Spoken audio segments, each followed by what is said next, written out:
Bismillahir Rahmanir Rahim. Hazrat Anas radiallahu anhu narrated that the Messenger of Allah subhanahu wa ta'ala once asked, "Is there anyone who walks on water and his feet do not get wet?" "Our master, it cannot be," they replied. So in the same way, remarked the Prophet sallallahu alaihi wasallam, the worldly minded cannot remain free from sins.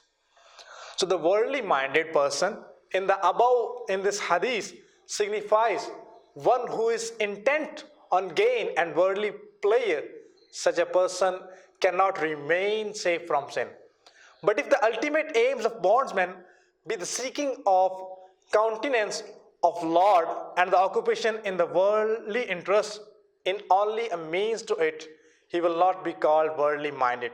It will not be difficult for him to keep away from sinful acts in spite of apparent engagement in worldly pursuits.